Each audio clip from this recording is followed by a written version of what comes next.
Forward Unto Dawn podcast, the show about exploring the lore of the Halo series. I'm David, and I'm joined by my co-host, Dani. Hello. And this episode, we've got a special guest, Penn's Halo. Hi, thanks for having me. We're happy to have you on. For people who aren't familiar with you, can you give us a rundown of who you are in the community? I actually started off just as a fan of it, kind of become a regular in the podtacular chats. And eventually, I'm actually now a community manager for Focus Fire Chat.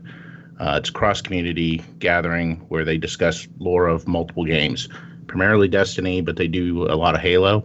And I'm kind of the guy that helps them out with that side of it as well. So just been a fan of the game and the lore behind it ever since I really got into it, and can't get enough of it, frankly. Well, that's good, because we are a Halo fiction podcast. It'd be unfortunate if you did not like it that much. So we gathered you here to join us for a look at Halo Retribution, which came out at the end of August this year. It's the second Halo novel written by Troy Denning, following Halo Last Light, which was released September 2015. So especially in the realm of Halo follow-up books, it's a pretty quick turnaround. And it serves to continue a lot of the plot points that the previous novel featured. So it's got Blue Team as well as Ferret Team, which is a group of Spartan 3s headed by Oni agent Veta Lopez. Lopez? Let's say Lopez. And a bunch of recurring characters aside from the hero's return. Pens, since we didn't have you on, we were talking about Last Light. What were your thoughts about it? I did like it. I liked, the revisiting back of the Spartan 3s, other than them really being in Ghost of Onyx and whatnot. I overall really enjoyed it. I think I enjoy the way Denning writes. It seems that he's able to write the Spartan 2s and Spartan 3s as in a different manner, which kind of makes sense. And I liked that they introduced a antagonist in Castor and actually didn't kill him off right away. Yeah, he gets a Deus Ex Machina ending, kind of, where the engineer that was the focus of the book comes along and heals him. And he says, "Oh, well, that's great. I will accept that as a blessing and continue on my merry way." And so he shows up in this one as well. Yeah. The other thing I really liked about it is with Gamma Company was that Denning didn't shy away from the fact that they had extra augmentations done to them, and he kind of brought that out in Last Light. And it was interesting seeing augmented Spartans starting to lose it a little bit because they didn't have their smoothers with them. So, yes. Although that gets pretty quickly hand-waved in this book. Yeah. They got subdermal implants that last longer, and so it's okay. But I guess it makes sense after they nearly had one of them go crazy last time that they would think about improving their regimen slightly. Yeah, very true. Yeah, so I think I liked Last Light well enough. I think it definitely appeals to, I would say, the fan that prefers the more Nylundian style of writing. He definitely focuses more on, Denning definitely focuses more on, following up on the Spartan 2s and Spartan 3s, which were Nylund's realm for a long time. And then also there's a lot of small technical details, which I think appeals to a certain type of fan that he carries over. So going from Last Light into Retribution, what did you think about this overall? Again, I think I really enjoyed it as a second look. Kind of liked how they're continuing this part of the storyline in it, and how it kind of ties in a little bit into the beginnings of Halo 5 with Argent Moon and whatnot. And I like the way he's presenting Intrepid Eye. and and who's kind of realized that humanity is now like humanity's the one that's going to be the inheritors of the mantle, and is working towards making sure they're prepared to fully manage it.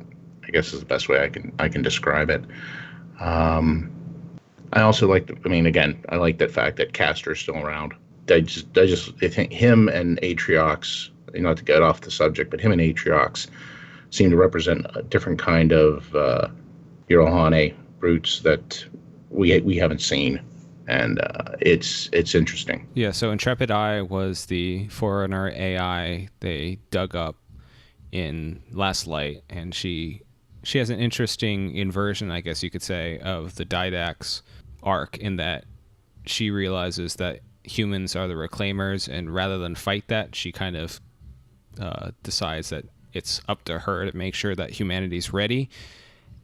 And that's not necessarily great for everyone, as we'll find out. But she's got her own logic that we would say is twisted logic, but it makes sense to her. And so we'll talk more about that. What did you think about the book overall, Danny? I didn't think much of it, to be honest. I thought it was the most generic Halo book that I've ever read. It did nothing different. Weird AI doing weird AI things? Check. Boring military stuff? Check. Random acronyms being thrown around? Check. It was dire. I didn't enjoy it. Sorry, Denning reminds me, and Nyland does as well, reminds me a lot of like the Tom Clancy type of techno thriller novel that is something I've always loved. So I guess that's why I haven't. Whenever I see a book that's written in that fashion, it appeals to me a lot, and that's part of the reason why I think I like the way he writes it. But I can definitely understand that it's not for everybody, that style. Well, and I can understand where you feel it comes off generic. However, I think that one of the things that Denning's books thus far have done that no other Halo books have really done is that he tries to introduce elements of a mystery into it. In Last Light, I thought it was kind of circuitous, because they're like asking who is killing off all these people, and they had the idea, oh well, what if it's a rogue Spartan? But really, it was really obvious to the reader that it's obviously this AI. And in this one, I think they did a good job of advancing the mystery, because you don't know how it ties together until much closer to the end. So it's more suspenseful, but also more enjoyable, just because we don't have to wait for... it's good at making sure that we don't have to wait too long for characters to catch up to where we are as the readers, because even if we're the omniscient readers and we're getting multiple perspectives, it kind of is annoying when, obviously, why can't they figure this out? So I think it was successful in that respect. All right, any other thoughts before we could dive into it? The only other thing I would probably say is that, and this may be something we touch on in a little bit, is for me, the way Intrepid Eye is portrayed, it seems to parallel the way Cortana is portrayed a bit in Halo 5. Whether you like that portrayal or not, notwithstanding, it just seems that it's somewhat parallel paths in their actions to an extent. Yeah, they both are assuming a sort of shepherd role, but in the sense of, I know what's best for you, and I'm fine with breaking a few eggs to make my Reclaimer omelet. Yep. But yeah, so let's dig in. Obviously, there are spoilers for the book that we're talking about this entire episode, so you've been warned. Go and read it first if you care, and if you don't, stay tuned. So it starts out, one of the nice things is, as a lore person, I'm happy that now they are basically, I guess it's a concession of the fact that the universe has gotten so big and they're telling stories across such a big gap of time, but they now specifically tell you in a lot of the books when exactly this takes place. And so we learn right off the bat that this is December 2553 when it starts out, 5 months after Halo Last Light, and 2 months after the Fractures short story A Necessary Truth. So right there, you know when this is taking place, which is nice. Yeah. Yeah. And it opens with the commissioned ferret team, Spartan 3s and Veta Lopez, doing a sort of operation with a gun runner. And this is the setup. They're going to have the Spartan 2s show up to try and build up their cred that they're these guys who have gotten hold of nukes that they aren't supposed to have from the UNSC. The thing I wrote that I noted mostly about this section is they mention that the Spartan 3s, because they're still relatively young, so they have to put some other effort into their disguises. They are described as zone outs, which is the first time like, yes, they have like punks in Halo, even in the 26th century, like with weird piercings and stuff. Cool. But it's all an act, and the Spartans show up, they start wrecking things, and a bunch of jackals pop out and offer a ferret team an escape route, which they take. No, I also, one of the things that kind of stuck out to me is that it had a very, I mean, the jackals are pirates after all, but it had a very pirate feel to it. Like the bar was a kind of like a quote unquote safe haven for them thing, like neutral territory that you didn't try to start a fight there. Actually, I'm totally forgetting. Was it set on Venezia at the beginning, or did they just mention going there later? No, this was on. It was on Venezia. Yeah, and, so New Time. That comes back. That Venezia was introduced in the Kilo 5 trilogy as a colony that sort of got left behind by the UNSC with the fall of the outer colonies. And they were doing fine by themselves and really did not appreciate the UNSC coming back and trying to reestablish itself.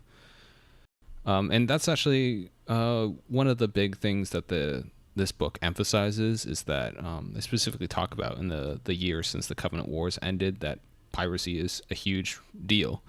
And it ties in with some of the stuff we've seen recently, along with Smoke and Shadow, that as much as the UNSC in the post-war landscape is now the top dog, sort of by default, because everyone else knocked themselves down, they don't really control as much as they once did. Yeah, I mean, in the games and in the early novels, we talk about how humanity was almost totally beat.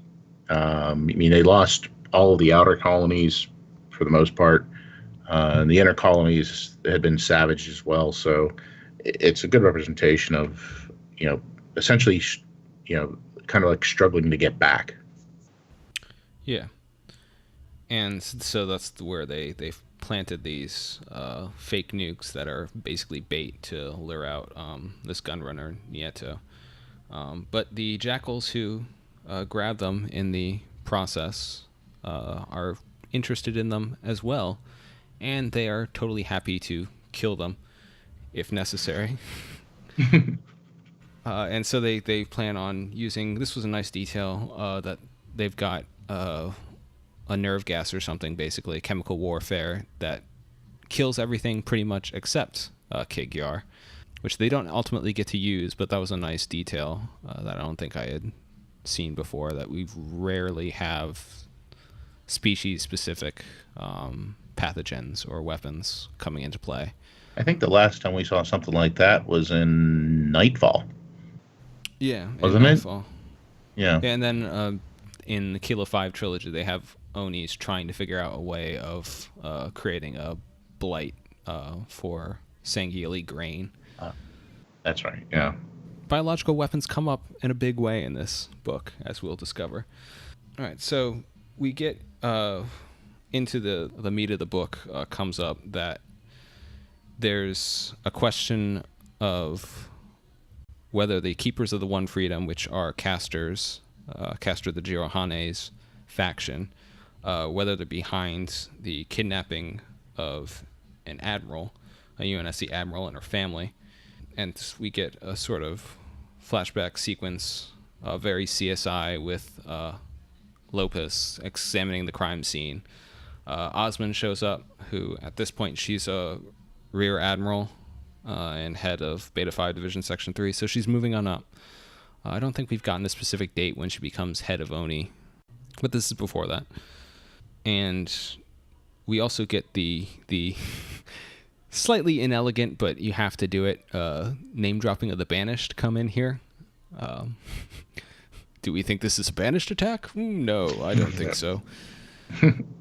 I also liked in this section how you can see that the Spartan 3s, Olivia and them, are kind of picking up the as investigators to an extent, because there are times that they're speaking either to Osmond or to Lopus, and it seems like the Lopus's investigative skills are being passed on.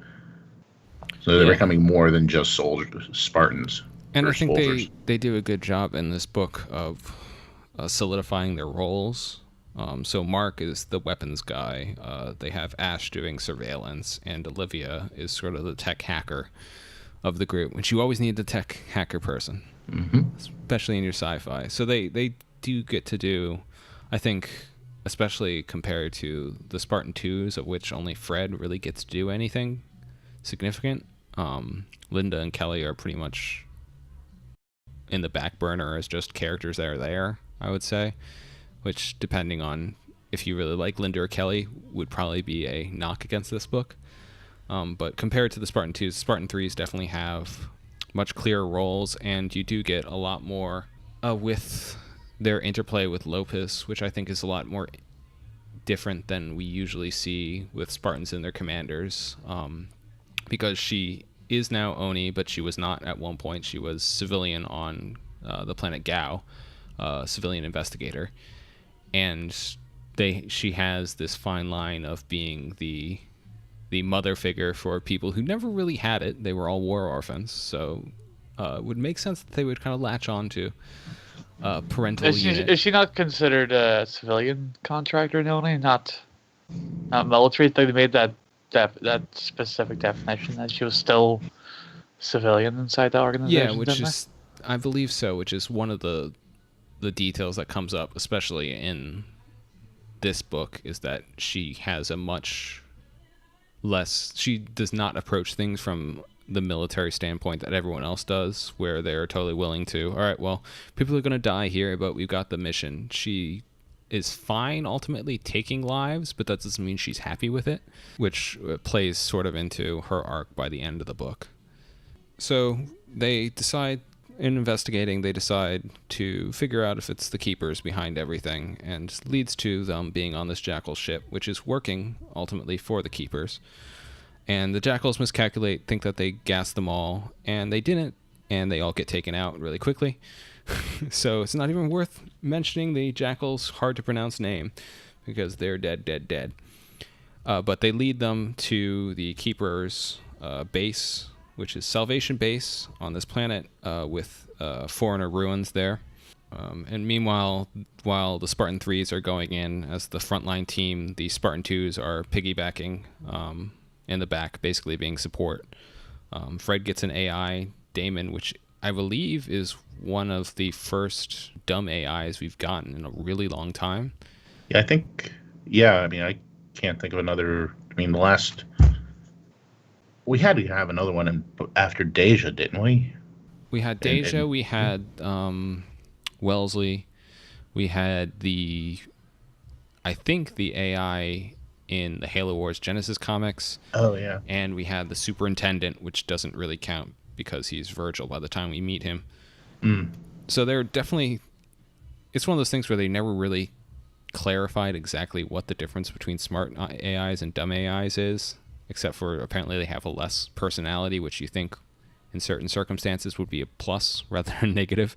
And unfortunately, this book doesn't really detail that more, but it's interesting to get another Spartan besides the Master Chief with an AI in his head, especially since they talk about at one point Intrepid Eye basically hijacked Fred's suit in the last novel, so he's understandably a little squirrely about having another AI in there, which leads to some nice interactions, especially when he's basically trying to bluff the AI, and the AI points out, dude, I can tell if you're lying.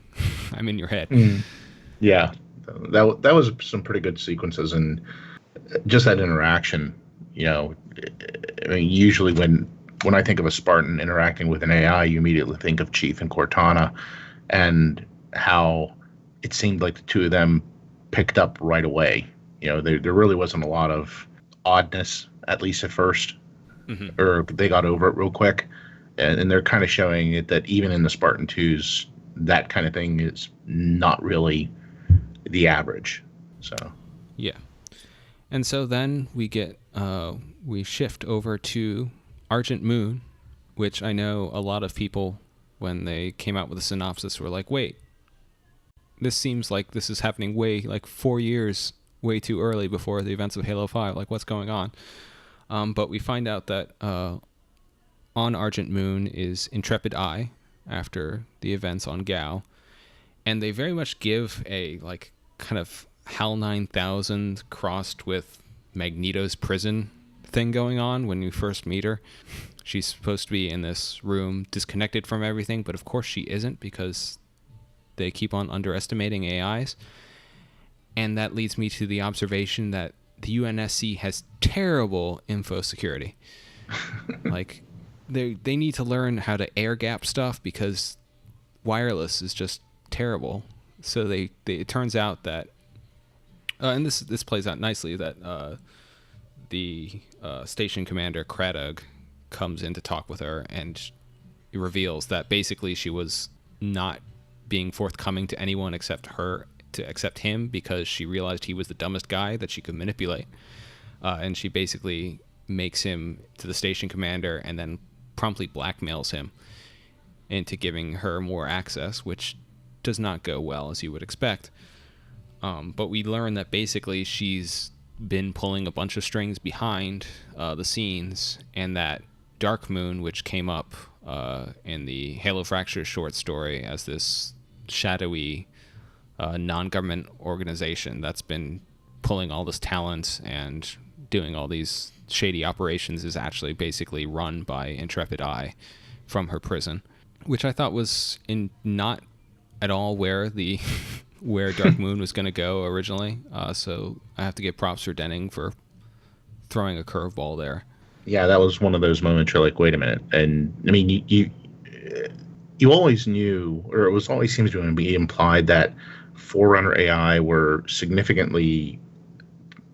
seemed significantly more powerful than most human smart AIs.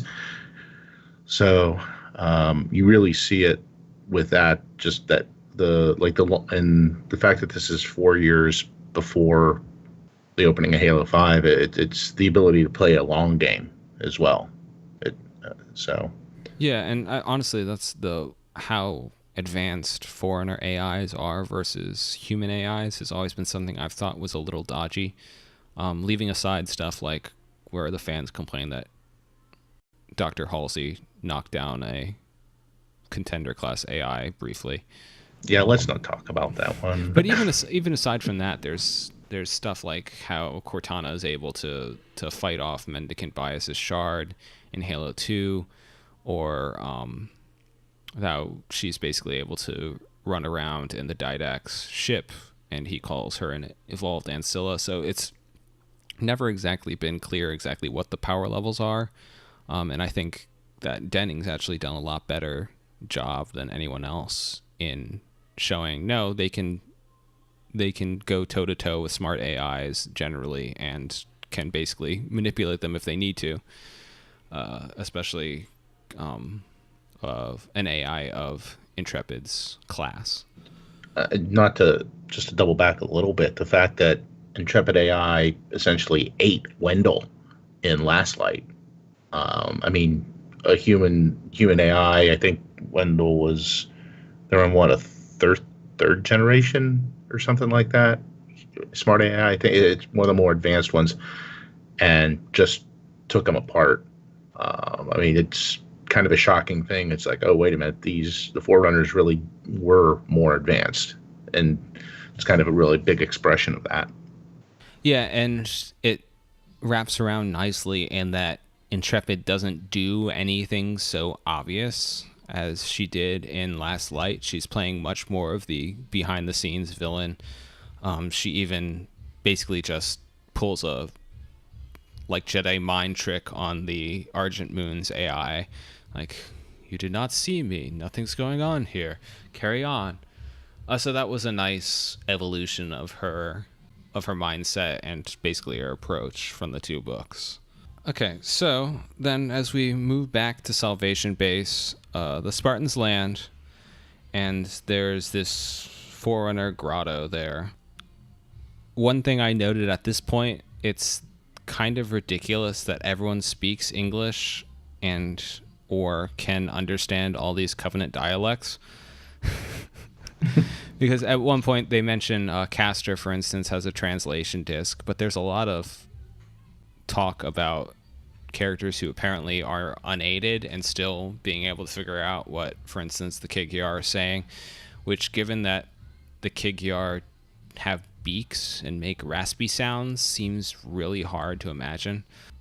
There's a moment here where they also mention, oh, well, because they've got beaks, the Kig-Yar can't really pronounce this word, which I appreciate in that it's a nod to the realities of how different speech would be between different alien species, but also they really can't. It's like the elites. Like, there's no way they could make human speech. Like, they don't have cheeks. Yeah, I mean, I think I remember reading something like the closest a Sangheili can do is to like keep their lower mandibles together, and when they speak, and even so, they couldn't, speak clearly at all. Yeah, I think that might be from the Kilo 5. I don't remember if that was detailed along with how they had a really hard time with P sounds. So it's Phyllis. Yes. Yeah, that's right. All right. And then one of the other details we get at this point is that the Keepers actually allow humans into their ranks. There's actually a couple who come up in the course of the book, which is an interesting detail, and I think helps distinguish the Keepers from all the other dime a dozen Covenant sects we see after. And it also speaks, I think, makes Castor at least more sympathetic in that he is still believing in the Forerunner's divinity, but he's not such a jerk about it. Well, it seems to be, I guess, what a truer representation of what the Covenant wanted to be, I guess. I mean, until they hit humanity, the Covenant pretty much either coerced or invited every race to join. And I mean, you're seeing Castor, acknowledging that, okay, humanity, you can have the same goals, and it doesn't matter what race it is. So, yeah, and I think it's also, especially in science fiction, there's the tendency to, I guess, make the alien species come around to humans' way of thinking and not vice versa. Like, you don't have, in the Star Trek series, you don't have any humans trying to act Vulcan. So it's nice to see that with the revelation that, oh, there were these ancient aliens that built these giant crazy stuff to the larger civilian population, that some of them do buy into the same, well, they must have been gods. I mean, how else could they build this stuff? So that was a nice detail. Especially since we've gotten through stuff like Halo Evolutions, we know that there's still lots of, I guess, new agey spiritual beliefs, at least, in 26th century humanity. So it makes sense that some people would still go for the similar thing. Yeah, and also in, I can't think of the name of the group that was in Hunt the Truth, the second season. Oh, yeah. Yeah. Guys led by the Joker. I don't remember. That's, yeah, I think Sapient Sunrise or something like that, right? I think it was. Yeah. I think that was it. Yeah, so that's a nice touch. And so they find that there's a human landing craft, a Turaco or something like that, something we'd never heard before, but they realize that's actually a Dark Moon ship, which leads into the intrigue there. Meanwhile, looking for the Admiral or her family, they investigate the grotto And then we get, for the second time, time shenanigans with Foreigner stuff, although it's not crystals this time. Which is interesting that they basically time's passing much longer inside the grotto than without, and they explain that this was because it was basically the Foreigner equivalent of a prison. You'd stick people there and give them time to think about what they've done, literally. So it makes a little more sense why the librarian just locked her husband up in a cryptum and thought everything would be fine after thousands of years. It was that where the time shift there that I just like the lack of smoothers, and they have this subcutaneous injection to keep them longer. It's kind of that part that But they've been in there for that long. Still, it felt a little hinky, I guess. But well, I guess that's probably this is the point in the book where they bring up that they have the subcutaneous delivery devices for the smoothers. So maybe that was the author's note. Like, wait, they've been in there how long? Like, we need to have some way of making sure that they don't go off their meds, because that's not where we want this book to go. Right. Yeah. Actually, I think this is actually the third time we've had time issues. I mean, there was the crystal that was in First Strike. First Strike, and it wasn't. Was it a crystal in Last Light? I can't remember if that was a crystal that caused Fred to lose time, or was it just something similar to what we're seeing here? That's actually a good point. I'm not sure if it's intended to be a similar thing going on. You brought up the smoothers as the thing that seemed hinky. For me, the question I had was, why would you make this place your base? Because it seems like from an operations standpoint, you don't want time to be trapped by happening much slower in parts of your base and not in others. Even if they're mostly only using it as a prison, since apparently communication does not work going in and out for obvious reasons, that seems like a really terrible idea. Weren't they led to put the base there? They were. That's so. what we find out, that Intrepid Eye has been contacting Castor and sort of pushing him around. She's using him as well as Dark Moon for things, but that still seems like a terrible idea. Yeah, maybe she had her reasons, but I don't think they made the conscious choice, at least from what we're told. Well, Castor, you gotta sometimes push back on the divine revelations you get, because sometimes they don't make sense. Yeah, the whole blind faith thing. How did that work out for you the last time? Something mysterious ways. Yeah. And it comes out that basically the events of this book still don't push Castor out of that mindset. So we'll see what happens. But it's also ultimately really fortunate for Ferret Team, because that lets them find the Admiral, and everyone's dead. But she quickly realizes that they were killed somewhere else, and kind of disemboweled and then placed in the Foreigner prison. So they drag them all out. And in the meantime, everyone's been distracted trying to get into the Kigyar ship and find the nukes. And that also gives the Silent Joe, which is the ship that Blue Team is on, time to arrive. And so Blue Team basically rockets down and helps out, and there's a firefight. Basically, everyone gets out. It's okay. One of the things with the Silent Joe and Blue Team, and with Fred, I think that the interactions between Fred and Lopus are kind of interesting. I mean, they went from highly antagonistic in Last Light and to kind of in a way grudgingly working together, and then if I remember correctly, there was a point in time where they were going to either call off the mission or essentially do a massive assault, and Fred was of the opinion, it's no, we have to trust Lopus and the ferrets. Mm-hmm. I kind of like to see it puts a little bit more of a human face on Spartan 2s, which I know some people aren't a big fan of, but it's just interesting, knowing. Well, they follow orders, but they aren't automatons. Right. Yeah. So they push back a lot. with the Silent Joe's commander. They have some friction there.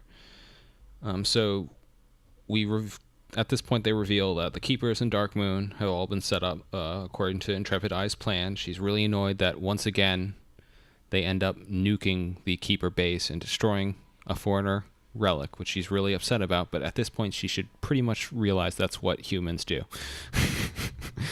We're not great at keeping Foreigner stuff together. Mm-hmm. We don't understand it. We're going to hit it with the biggest frickin' rock we can find. Do we have a tally of all the shit we destroyed since the franchise started?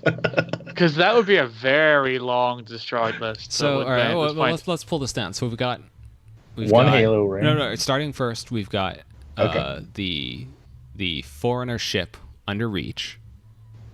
We use the knowledge there to lead us to the Halo, which we promptly blow up. Mm-hmm. We blow up the Foreigner crystal. Okay. We damage but don't actually destroy Delta Halo. We tried our best. No, I thought. But we don't actually blow it up. No, it became flood infested though. Yeah. Well, I mean that's ruining the neighborhood. But it was infested before we got there. Okay, true. Right, so I guess we can call a mulligan on that one. Okay. Installation 05, not our fault, even when the Covenant glass it. We destroy the new ring at the Ark, damage the Ark. Yeah. We destroy, not the absolute record, but the whatever it is in the tie-in comic book, not Bloodlines, Helljumper. Helljumper. Oh, There's yeah.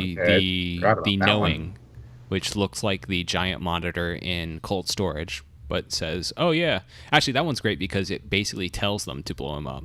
That's the best part. They're like, "If you don't want the Covenant to use this to destroy you, you have to blow me up." And so they do. I mean, Onyx kind of gets destroyed, but then it turns into a giant solar system-sized installation. So, what was the Shield World in Halo Wars? Oh yeah, Halo Wars. Shield World gets destroyed. Mm-hmm. Jewel destroyed Requiem, so we can't be held responsible for that. Yeah. Did we not drive them to it technically? Like we're guilty by association. I'm sure that everyone else would have liked keeping Requiem around to plunder, so I don't think we drove into it. What else am I forgetting? We don't destroy the line installation in Bloodlines, as far as I remember. Oh, but the Didact ship's a big massive thing, isn't it? Oh, that's true. We do nuke the Didact ship. Well, but do we count Mantle's approach and the Composer as two different items, or are we just counting that as one? Yeah, well, you'd have to buy count one, get that. one free. Well, we're responsible for destroying those, so I guess those count separate, whereas the Foreigner fleet on the Shield World would not count as separate. Okay. All right, anything else we've destroyed? No, we just seriously was it 03 that has that was in the Escalation comics, or was that 07? Yeah, no, that's 07. No, that's 03. In about Halo this 4. mantle of responsibility. Well, that's why Intrepid Eye is right. We have to be trained not to break things because, man, we just do it all the time. I wouldn't trust us with new toys after this point. After the first couple of toys, no, that's it. You're not getting any more until you learn to, not destroy them. Well, they have not yet managed to destroy Trevelyan. Although, considering how massive Trevelyan is, I'm pretty sure we're incapable of destroying it. And we have not yet blown up Infinity and its Foreigner stuff there. So I feel like that's where we are in the wins column. To be fair, we're at this state now where Cortana's basically taking our toys off us. Yeah, because we can't be trusted, so... Obviously, it's hard to argue with that. Yeah. We give you amazing power, and what do? First thing you do is blow it up. That's what happens when the military runs everything. Military dictatorships lead to blowing up all your fancy tech. It's just unfortunate. So would we... Okay, are we considering the Ark, the Lesser Ark, a wash on that, then? I mean, it rebuilt itself, so yeah. We did not irrevocably destroy it. Tried, though. We really give it a good shot at trying. We didn't really try so much as we were totally fine with it being collateral damage. Mm. And I guess we'll see if Anders manages to blow up that Halo she made, so we can destroy Installation 04 for the third time. Okay, but anyway. Yeah. So we agree that we've got some trust issues to work out with Intrepid Eye. But we return to her. Basically, those dastardly ferret team have accelerated her plans, so she basically has to outright blackmail Craddock. And we get what I believe is the first in the Halo series, the threesome that she interrupts, and basically, which I was like, wait, what? Like, dude, like, you know that this AI is spying on you, and yet you still have done nothing to stop her. Like, you turned off your compad and thought that was enough. Like, I guess it makes sense that because she picked him and he was stupid, but that's really stupid. Yeah. He must have known somebody to get to the position where he was at, because there's no way he would have. Well, yeah, like we can chalk Intrepid Eye's machinations up for how he gets promoted from the Argent Moon up to top dog, but how he got to the Argent Moon in the first place seems questionable. Maybe he was sleeping his way there, because apparently he's an idiot, but a good lay. Yeah. So there's with the hostages from the grotto, we get more CSI stuff. Although at this point, I appreciate that Denning's trying to do some investigative stuff. There's more Batman in here than recent Batman movies, but it gets kind of wonky, like how they're able to tell, especially with they use lividity, which is basically body temperature, to figure out when they could have been killed, which again seems to be totally useless because you don't know how long they were in the Forerunner grotto, and so that would add hours. And they try and say, oh well, it was only this long, but that seems like it would have instantly ruined everything. And they also, it seems like there's a lot of planets that are really close. They mention only a few days away to hours away, and that seems really small for what we know of the Halo universe. Yeah, I think you gotta kind of chalk that up to, okay, we just need this for the story, and kind of go from there. Yeah, but they basically realize their organs were actually what they were after, not the Admiral and her family themselves for any political reason. It turns out they were sole survivors of some terrible outbreak, and the evidence leads them back to Gao, Veda's old home, where they find that there was a biological laboratory working on something, but it's totally been destroyed. And they do some I appreciate that Veda gets some time, despite the CSI stuff kind of coming off as CSI in the worst way of kind of hand-waving magic. She basically tricks the survivors of the base to tell her what she wants, which I thought was nice. We're used to everything getting solved by guns. It's nice to have wit come out ahead. And that ends up leading everyone to Meridian. And at this point, everyone's congregated. Intrepid Eye sends the Dark Moon people to fetch the organs that she can use to make the terrible, well, I guess they've already made the terrible biological agent, but they need the organs to try and make the countermeasure. Otherwise, and this is the other kind of darkly amusing thing, is that everyone takes it for a given that no one would use this biological weapon without a way to stop it, which, given people's track records at making terrible decisions, seems unlikely. Someone would be desperate enough. I think it's Intrepid Eye who's, doing it just to the small group of people who would think of it are the ones she would deem, say, those are the true people who are worthy of inheriting the mantle. Yeah, which I'm not sure I bought as reasoning, but again, I don't buy. I think she's crazy. Yeah. So, no, I don't buy that logic, but okay. Yeah. But basically everyone, including Castor and the Keepers of the One Freedom and Ferret team, end up on Meridian. And we meet Governor Sloan in his prime, still naked, still annoyingly obstinate.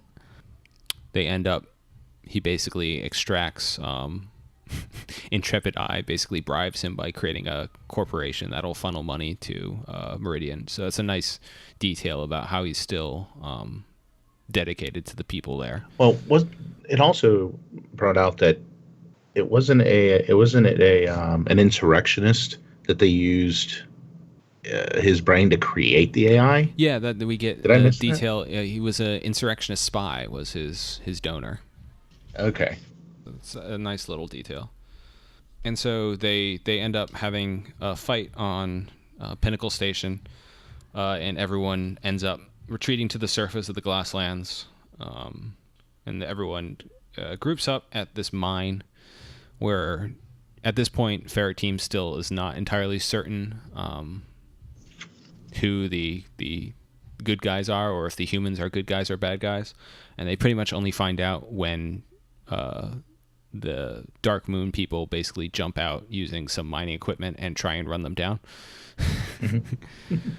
And then we have, which I think was really interesting, basically the final action sequence of the book happens inside basically an ore hold of a vehicle, where Veda is kind of hidden with her SPI armor that's covered in mud, so it's not quite working, in close quarters with Castor, who is basically like sticking his hand through the cage and throwing out humans in front of him. And he ends up wounded. They jump out, and Veda, who has gotten a bomb, basically decides to blow up the ship and the Dark Moon people, including Kradeg. So sorry for him and his philandering ways, and decides to blow it up, destroying the organs and thus ostensibly preventing the threat of the disease. And once again, Castor ends up alone, possibly wounded, possibly dead, but still determined to keep on trucking. And I like that they explain from his point of view, he really has no clue what happened. But ultimately he's like, well, this human blew up the thing with the dangerous bioweapon, so I assume she's maybe an ally, but I just got to find a way off this rock. And that seems like a really good short story, because I want to know how Castor, a giant, heavily armored and hurt brute, manages to get off Meridian. Yeah, I mean, especially since he's still holding to the fact of the Oracle, Intrepid Eye, who he sees as an Oracle, telling him what to do, even though the Oracle pretty much abandoned him at one point, just before they got to Meridian, if I remember right. Yeah, but that's the whole problem with his mindset, is they think it's because he failed that she's no longer talking to him. He's unfortunately not able to put all the pieces together. And Intrepid Eye, for her effort, basically takes a memo that, in classic Oni fashion, says, all right, this bioweapon thing, we're going to destroy it and kill everyone involved. And she changes it to say, actually, let's put this off the books and have them continue developing the bioweapon. So we get the explanation for pretty much what leads up to the events of Halo 5, where containment failure happens, whether it was Intrepid Eye's plan or an accident or something, and it kills everybody there. And it's another cautionary tale of how you can't have Black Ops bureaucracy, because it seems like all it would have taken to figure out Intrepid Eye's check is just someone to reread that order and notice, hey, that's not what I said at all. Especially since it was an order from Osman. Yeah, so Osman's just not cleaning up after herself, and look what happens. Yeah. The other thing is, how many different AI were actually in this? You had Rooker, Intrepid Eye, you had Damon. Damon gets injured at the end. We're not sure if he makes it or not, because Fred's armor gets trashed. So I think there's 3. Hold on here. Intrepid Eye, Rooker, who's the AI on Argent Moon, Sloan. There's indeed Sloan. So 4. And then there is the AI on the Tracao. I think it's Ariel or whatever it is. Taraco. Yeah. And then there was one called Oriole. the one that was negotiating with Sloane, or did I just misread that? Oh and yeah, that yeah. was That's actually Intrepid Eye as an well, alias. that's the interesting thing is that Oriole is Intrepid Eye, but basically, and a difference from what we normally see with Cortana or BB, where they split off shards. Mm-hmm. I'm pretty sure my take from reading it was that Oriole didn't actually realize she was a split from Intrepid Eye. It was kind of like a plausible deniability thing. She's running everything off like in her own compartmentalized thing, so in case that shard was compromised, there's nothing that leads back to Intrepid. So that was an interesting detail. Yeah, I just going back over it, I'm like, wait a minute, there was a lot of AI in this. Yeah, there were. Now that you mention it. Other little miscellaneous notes I have from the ending. So Ferret team goes off to finish their training because there's something big coming, as Osmond says. We get the name for the giant gyroscopic Spartan suit-up systems. It's the Brocker or something, however you say that Norse name. But that gets a name. And then Fred and Lopus share a tender moment with him naked and her hugging him. So love could be in the air. Uh-huh. Which I don't know how to feel about that. I mean, when it was in Contact Harvest at the end with Johnson, okay, it was a little odd to find that in a Halo novel. Then in this one, the threesome, you're just like, okay, and then the end of that, I'm like, I would imagine it probably wouldn't be too odd, for Fred, I guess, because obviously there's they no were all rules Spartans against it theoretically, right? And she's a civilian. But it's like that kind of stuff just seems a little out of place to me. But yeah, I think it's better than, to me, Contact Harvest is probably my favorite Halo novel, but the sex scene at the end is absolutely terrible, and it's compounded by the fact that I still remember them talking about it in a Bungie podcast, and they have Luke Smith bring up, oh well, there's some sexy times in this, right? And Joe Staten says, yeah, but I wanted to stay away from the Harlequin romance stuff, so I had certain words I wouldn't use and all these things. I'm like, well, Joe, I get that you tried that, but you totally failed, because it does come off like Sergeant Johnson is unprepared for the excessive thrusting and made a tactical error. That's my favorite line. Tactical error. Jesus Christ. And actually, that's my favorite because it's great on the audiobook. The guy says, Avery knew at once he'd made a tactical error. And it's just like, oh man. To the point where sometimes I'm thinking about that, just outside of Halo, just a tactical error, huh? Make sure to use that anytime you need to cover up your own delinquencies. I made a tactical error. This usually never happens. I thought Marines were always supposed to be prepared, so yeah.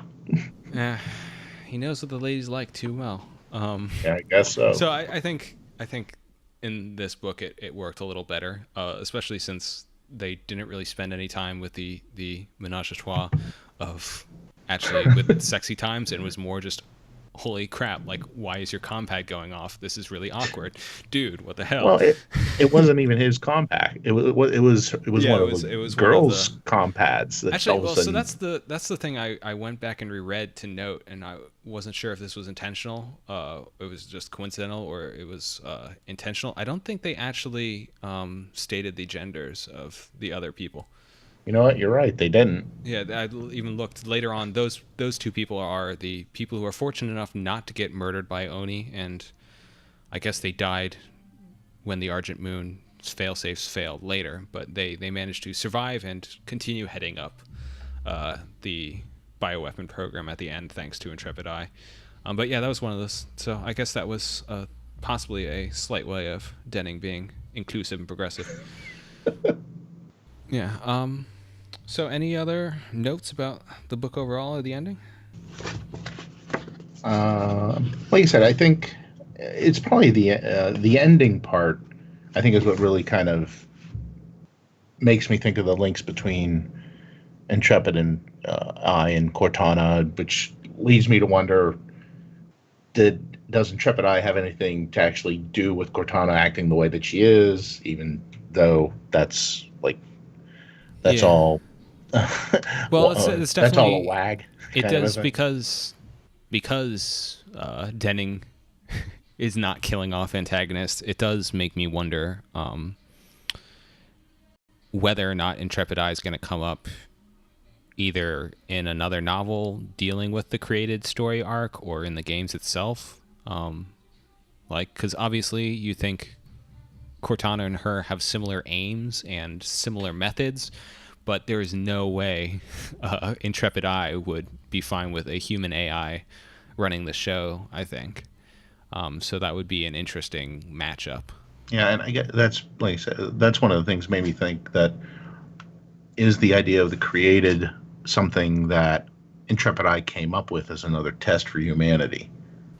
That would be for all the. I think personally, my theory at this point is it's totally Cortana. She's not really rampant. This is just terrible misplaced priorities on her part. But it would be for all the people who think that it's actually the Didact pulling the strings or something. Having it be Intrepid Eye would be an interesting twist. Or I suppose you could say, even if Cortana wasn't in her plan, Intrepid may not be opposed to her just because she figures this is a way of testing humanity that maybe she didn't foresee, but she can still see working towards her ends, which would be interesting. Yeah, it would be an interesting twist. I mean, I don't know how people would take it, but it would be an interesting way to just, instead of just saying, oh, it's a rampant piece of Cortana, it's okay, no, it was Cortana manipulated at probably her lowest point to further this other goal. Again, I don't know how people would take that, but well, they take it badly because they'll take everything badly. But you got a point.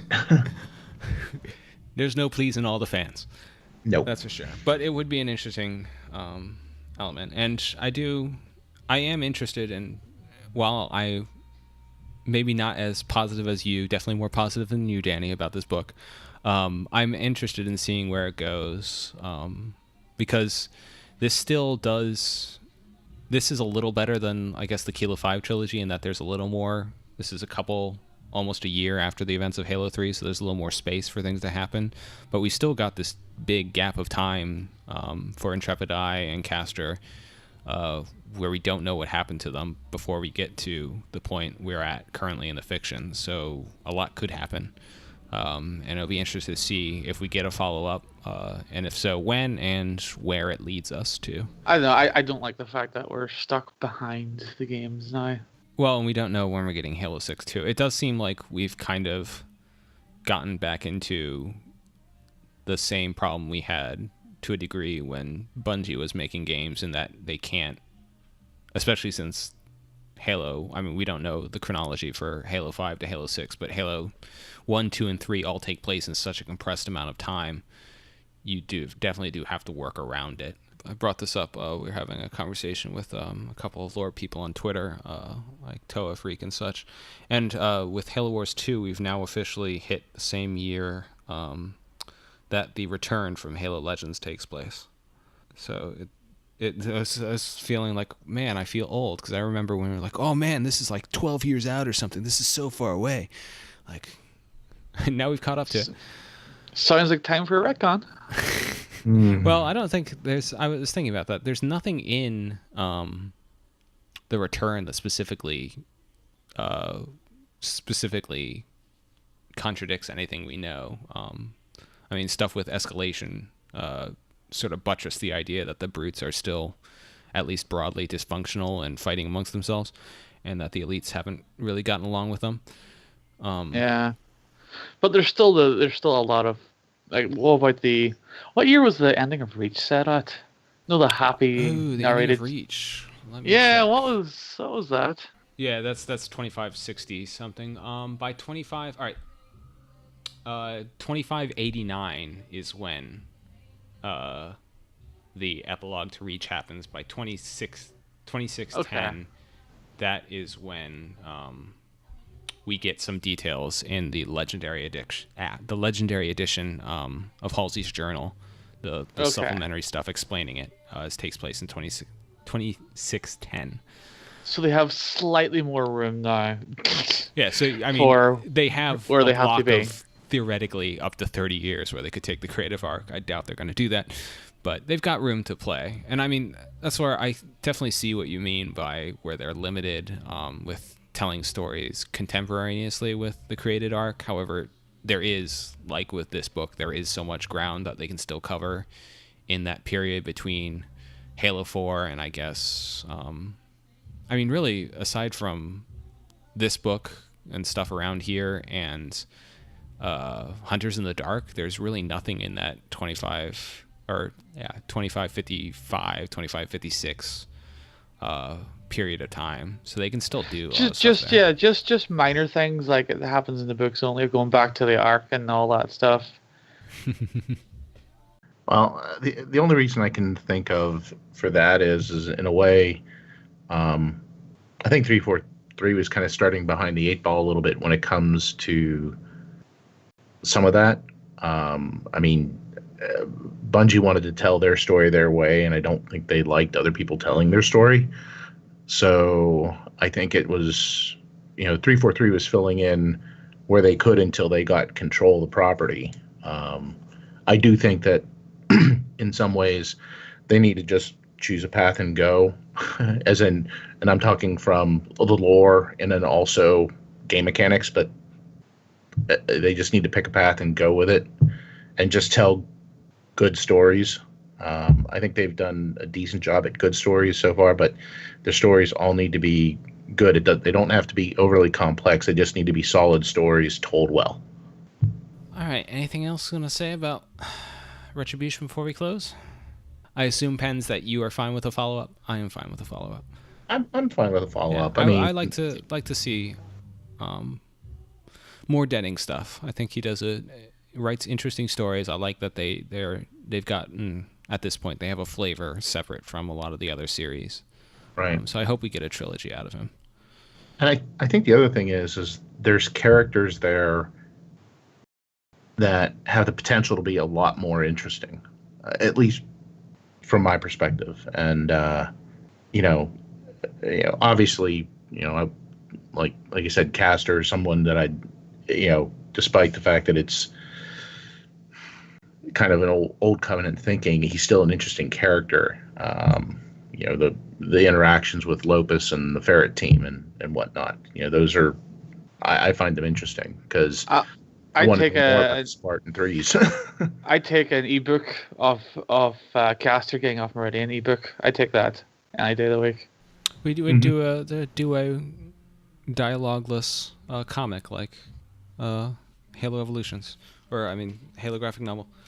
Although it did feel like Castor was like at the very end of the episodes, "I'll get you next time, Ferret." You know what I mean? It's like, well, I like that's what I find interesting is that, especially for a Halo novel, like everyone ends basically. Intrepid Eye knows everything. Nobody else knows exactly what the hell went on. The Castor doesn't exactly understand what's going on from the UNSC side of things. The Ferret team thinks it understands what's going on and doesn't. So it's interesting in that things don't get wrapped up neatly, and they also don't have a real resolution. All right. I guess that's all for this episode. Thanks again to Pens for joining us. Well, again, thank you for having me. All right. And you can find the show notes for this episode will be at forwarduntodawn.com/FUDcast23.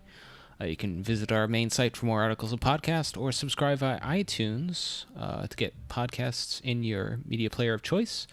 Or you can follow us on Twitter at YouTube with the handle Forward Dawn, because people took Forward Unto Dawn, and it's really annoying.